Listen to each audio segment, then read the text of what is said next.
కూడి వచ్చినటువంటి సహోదరులందరికీ కూడా నా హృదయపూర్వక వందనాలండి. Praise lord. దేవుని నామానికి మహిమ కలుగును గాక. ఆమేన్. ఈనాటి ధ్యానము కొరకై యోహాను సువార్త 11వ అధ్యాయము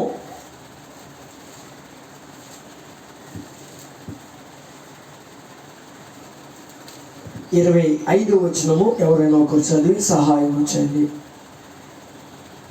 ఈనాటి ధ్యానము కొరకై యోహాను సువార్త 11వ అధ్యాయము 25వ వచనము. అందుకు యేసు పునరుత్థానమును జీవమును నేనే, నా యందు విశ్వాసముంచువాడు చనిపోయినను బ్రతుకును. చాలండి. యోహాను సువార్త 20వ అధ్యాయము 19వ వచనము. ఆదివారము సాయంకాలము నాడున శిష్యులు యూదులకు భయపడి తాము కూడి ఉన్న ఇంటి తలుపులను మూసివేయుచుండగా యేసు వచ్చి మధ్యను నిలిచి మీకు సమాధానము కలుగును గాక అని వారితో చెప్పెను.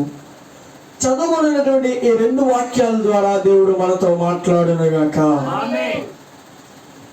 మరి ఇక్కడ మనం చూసుకున్నట్లయితే ఈరోజు దేవుని యొక్క పునరుత్థాన ఆదివారం అని బైబిల్ చెప్తుంది. నేను చెప్పినది కాదు, మనం అనుకొని ఇలా ఏర్పాటు చేసుకున్నది కాదు, కానీ బైబిల్ చెప్తుంది. యోహాను సువార్త 20వ అధ్యాయం 19వ వచనం ప్రకారము ఏమని రాయబడింది అక్కడ? ఆదివారమున. ఏ రోజండి? ఆదివారం. పై వచనాల్లో మనం చూసినట్లయితే మగ్దలేని మరియ ఆదివారమున తెల్లవారుజామునే దేవుని యొక్క సమాధి వద్దకు వెళ్ళింది. అంటే మీరు చరిత్రకారుల్లో చూసినట్లయితే అందరూ ఏమంటారంటే విశ్రాంతి దినము శనివారం కనుక యేసు ప్రభు వారు కూడా ఎప్పుడు లేచారు? శనివారం లేచారు. మరి వాక్యం ఏంటి ఆదివారం లేచారని చెప్తుంది? అర్థమవుతుందండి? అంటే వారు వాక్యాన్ని పాటించడంలే, పితరులు లేచి చెప్తే దాన్నే ఫాలో అవుతున్నారు. దీన్ని బట్టి మనం అర్థం చేసుకోవాల్సింది. కనుక దేవుడు ఏమంటున్నాడు అని నీవు నేను జ్ఞాపకం చేసుకుని ఆలోచన చేసి ఒక్కసారి ప్రభు జ్ఞానం ఏ విధముగా ఉన్నదో నీవు నేను తెలుసుకొనగలిగితే దేవుడు ఈ యొక్క ఉదయకాల సమయంలో నీతో నాతో మాట్లాడతాడు. ఏం చేస్తాడు దేవుడు?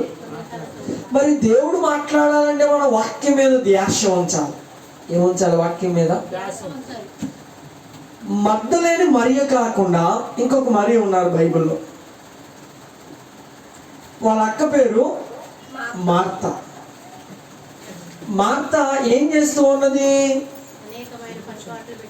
విస్తారమైన పనుల భారములో బిజీ అయి ఉన్నది. దేంట్లో బిజీ అయి ఉన్నది?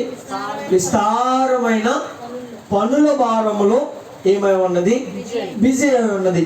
మరి దీన్ని బట్టి నీవు నేను కూడా అర్థం చేసుకోవాల్సిన విషయము ఏమిటి అని అంటే, ఈ యొక్క మగ్దలేని మరియ కన్నా ఇంకా విస్తారమైన పని భారము కలిగి ఉన్నారు. ఎవరు చెప్పండి? మరియ. ఏ పని భారము? ఇప్పుడు దేవుడు ఏం చెప్పబోతున్నాడు? ఏంటి దేవుడు ఏం చెప్పబోతున్నాడు? తనలో ఆశ ఎలా ఉన్నదంటే, అమ్మా నీవు నా యొక్క పాదముల యొద్ద కూర్చొని విడుచున్నావు కనుక నీ విశ్వాసమే నీకు ఏది కావాలో అది ఇస్తుందని దేవుడు చెప్తా ఉంటాడు. మరియ విశ్వాసము గొప్పది అంట, మార్త విశ్వాసము. గనుక ఈనాటి ధ్యానము అది కాదు కానీ దేవుని యొక్క పునరుత్థాన దినం గనుక ఈ యొక్క రోజు దేవుడు నీతో నాతో మాట్లాడాలి అంటే మొట్టమొదటిగా మనము చేయవలసింది మరియ వలె దేవుడు ఏం మాట్లాడుతున్నాడు అని వినడానికి ప్రయత్నించాలి. ఏం చేయాలి? వినడానికి ప్రయత్నించాలి. అదే విధముగా మనం ఒక ఆశ కలిగి ఉండాలి. దేవుడు ఈరోజు నాతో ఎవరితో అండి? చెప్పండి. మీ అందరూ మీ స్వరం వైపు చెప్పండి. ఈ రోజు దేవుడు నాతో మాట్లాడును గాక. చెప్పాలి. ఎవరు మాట్లాడాలి? నేను చెప్పినట్టు చెప్పండి. ఈ రోజు దేవుడు నాతో మాట్లాడును గాక. మరి దేవుడు మీతో మాట్లాడాలి అంటే మీరు చెవియొగ్గి వినాలి. ఏమి యొక్కి వినాలి? చెవియొగ్గి వినాలి. చిన్నపిల్లలు కదలకూడదు నాన్న, అక్కడే కూర్చో, బయటికి వెళ్ళొద్దు. ఓకేనా? డిసిప్లైన్ అన్నది మనకి చాలా ప్రాముఖ్యత. బైబిల్లో చెప్తుంది, నీవు దేవుని యొక్క మందిరంలోనికి ప్రవేశించినప్పుడు నీ యొక్క ప్రవక్తను జాగ్రత్తగా నుండుట ఏం చేయాలి? చూచుకోవాలి. కనుక దీన్ని బట్టి మనం ఆలోచన చేసినట్లయితే మనం పెద్దవారంగా కూర్చుంటామండి, చిన్నవారు కూర్చోలేకపోతున్నారంటే మన స్కూల్లో కూర్చుంటున్నారుగా. స్కూల్లో కూర్చుంటున్నారా లేదా? స్కూల్ అని భావించండి కొంత సమయం. కనుక ఇక్కడ మనం ఆలోచించినట్లయితే దేవుని యొక్క వాక్యం చెబుతూ ఉన్నది ఏమిటి అంటే, దేవుడు నీతో మాట్లాడాలి అంటే నీవు వినాలి. ఏం చేయాలి? నువ్వు వినాలి.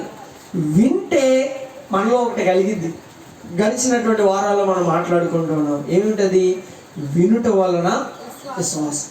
ఇప్పుడు దేని గురించి వినాలి? క్రీస్తుని గురించి వినుట వలన విశ్వాసము కలిగిద్ది. క్రీస్తు యొక్క పునరుత్థానము గురించి వినుట వలన శక్తి కలిగిద్ది. క్రీస్తు యొక్క శిలువను గురించి వినుట వలన బలము కలిగిద్ది. క్రీస్తు యొక్క మరణము గురించి వినుట వలన మనలో ఉద్రేకం పెరిగిద్ది. అర్థమైందండి? వినడం వలన మనలో ఏమీ కలగదు అన్న భావం నీలో ఉంటే ఏం కలగదు. ఇప్పుడు వినుట వలన నాకు మేలు కలిగిద్ది అన్న ఆశ ప్రణాళిక నీకుంటే అది నెరవేర్చబడుతుంది. ఏం చేయబడుతుంది? మరి అది నెరవేర్చబడాలి అన్న ఆశ కోరిక నీలో ఉండాలి అంటే నీవు ఇప్పుడు దేవుని యొక్క వాక్యం మీద శ్రద్ధ పెట్టి వినాలి. ఎలా వినాలి? దేవుని యొక్క వాక్యము శ్రద్ధగా మనము వినేటటువంటి వారముగా ఉండాలి అని వాక్యం చెప్తుంది. మరి ఈ యొక్క ఆలోచన మనకి వస్తుంది కనుక మనము ఇక్కడ ధ్యానించుకుందాం. ఏంటది? చదవండి. 11వ అధ్యాయము 25వ వచనము.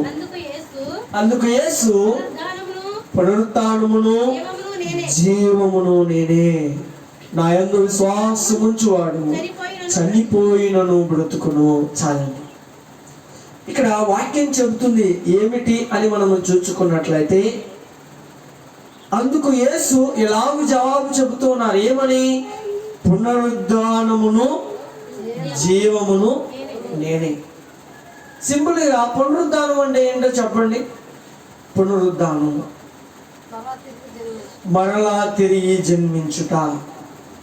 సపోజు మనము ఈ విషయాన్ని ఎక్కువగా ఎక్కడ జాగ్రత్తగా గమనించగలను అంటే కంసుల వాడి దగ్గర, లేదంటే కొమ్మరి వాడి దగ్గర.